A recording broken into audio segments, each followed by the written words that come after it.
A hush overshadowed the expansive stage as the police appreciation ceremony progressed under the grand arches of the Capitol's Memorial Hall. Heroes in uniform stood solemn in their seats, rows of folding chairs studded like polished metals. Families of fallen officers sat beside them, quiet and proud. Trump, poised behind the podium, had just finished echoing a rehearsed line about unwavering courage and national pride when something in the crowd caught his eye. A mother, pale but resilient, sat clutching a folded flag, her young son beside her, uncertain and silent. He hesitated, then pointed at them with that unmistakable glare of unexpected attention, almost as if compelled by impulse to stop reading the script. Silence followed as she rose, arms trembling, her son's small hand finding hers with a soft, protective grip. The crowd leaned in, and Trump, watching her move forward, lost the scripted smile halfway. He reached out a hand, gesturing to her to come on stage. Reporters' trained cameras instantly recalibrated their focus, but the optics shifted from pomp to pain in a heartbeat. The audience held its breath. There was no fanfare, only the quiet shuffle of feet on polished marble and the thud of a child's noisy sneakers against the floor. Standing before him now, she clutched that folded flag with knuckles white. The child stood close, head bowed. Trump cleared his throat and said, almost to himself, "Tell us your story." Her voice came out quietly at first, trembling like late autumn leaves in a mild breeze. She introduced herself as Officer Ramirez's widow. He had fallen protecting their community just last year in a shooting that made headlines for its brutality and the heroic way he held the line to save civilians. The flag in her hand had been draped over his coffin. The hush deepened until even the hum of cameras became background noise to her words. She paused, swallowing deeply, tears shimmering on her lashes. She spoke of her husband's last phone call, how he joked about making tacos when he came home, never imagining the meal would be prepared without him. She spoke of her son asking when Dad would be home, words that came back louder in her heart with every unanswered heartbeat since that call. Trump kept motionless on the stage. There was no applause, only empathy, and a collective hush that made the historic hall feel painfully intimate. Trump took the flag from her gently, his expression unreadable under the spotlight. He unfolded it with tender care. The silence stretched, thick and emotional. When he finally spoke, his voice wasn't a roar, it was halting. "That flag belonged to your hero, Officer Ramirez." He folded it back, carefully and slowly, and handed it back. "But his story, your husband's courage, belongs to all of us." It was a short line, devoid of political flourish, and that made it ache more. He placed a hand on her shoulder, something his televised image had never shown before. The woman's knees trembled, and the boy reached out and touched his mother's arm. Trump gently knelt to the child's height and whispered something inaudible to the gathering cameras, but the look in the boy's eyes reflected a fragile hope. When Trump stood again, the crowd instinctively rose to their feet. This wasn't flag-waving fandom, it was mourning and honor, collective and genuine. Eyes glistened, visitors wiped tears, veterans bowed heads, the national anthem picked up from somewhere, but it was almost irrelevant, emotion had become the greatest anthem. As the mother and son exited the stage, journalists rushed for angles, but she paused beneath the spotlight and looked back at Trump. No applause. No cheers. Just mutual recognition, an unspoken bond, one healed with truth.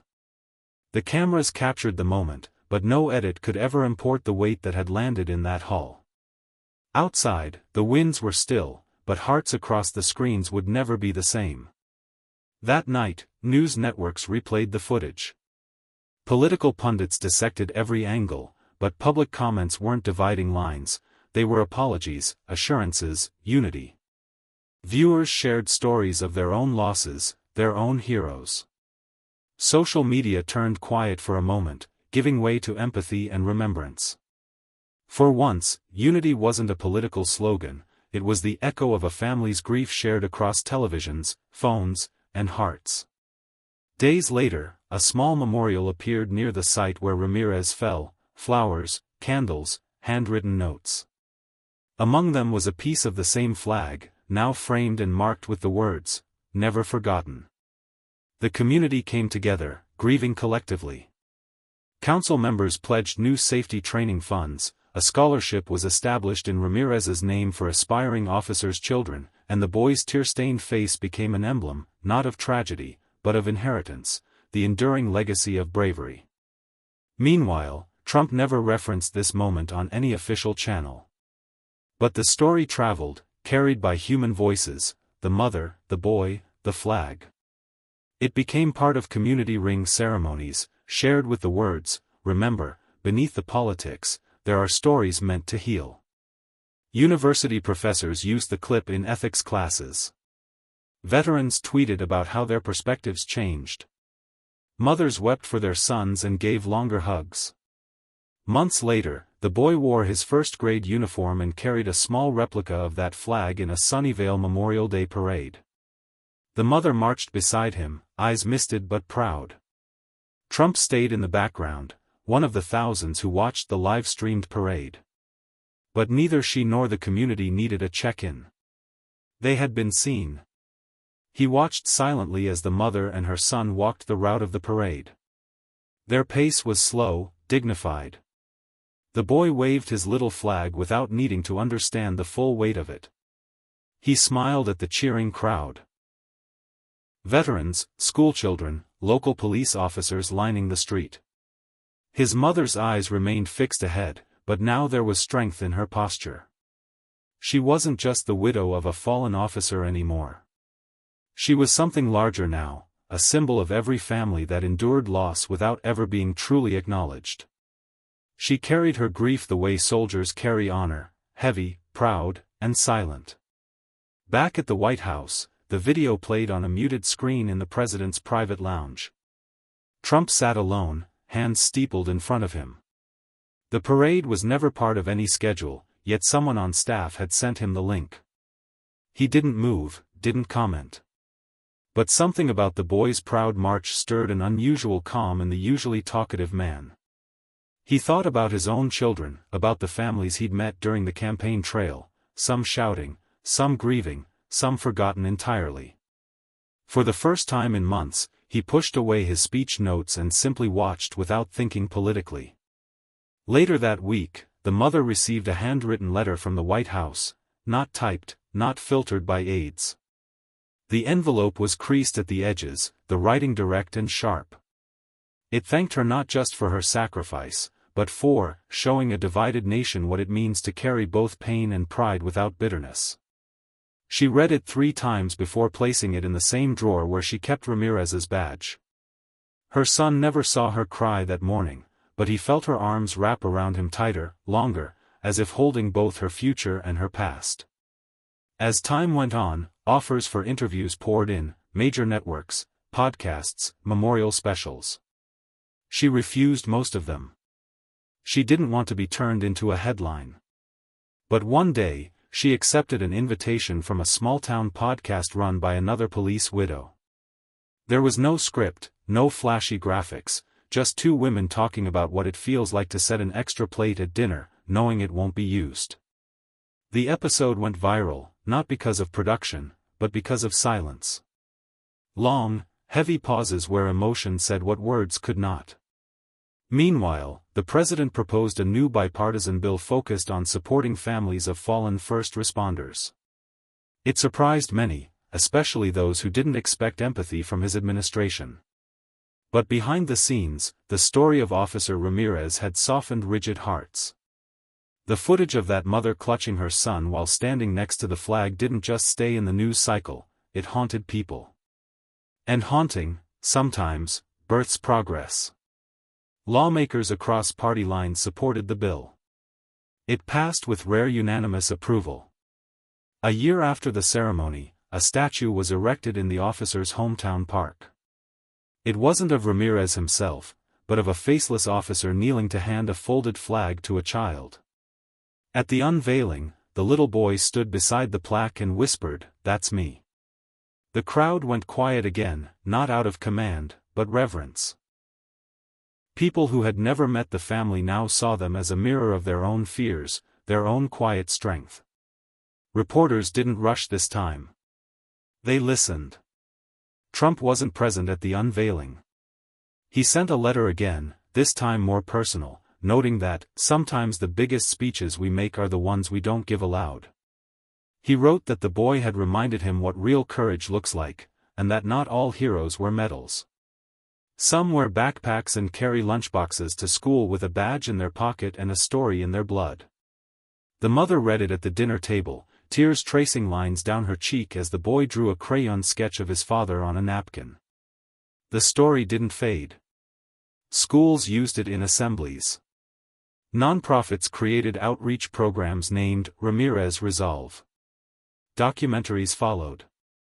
But through all the public ripples, the mother made sure her son remained a child, one who still watched cartoons, played baseball, and asked too many questions at bedtime. She protected his innocence while honoring his inheritance. And he grew up knowing that being brave didn't always mean stopping a bullet, it meant standing tall in its aftermath. Years passed. The boy, now a teenager, applied for a police academy program. On the day of his interview, he wore his father's old badge on a chain beneath his collar. The interviewer, a man who had served with Ramirez, recognized the name immediately. He didn't ask about test scores or grades.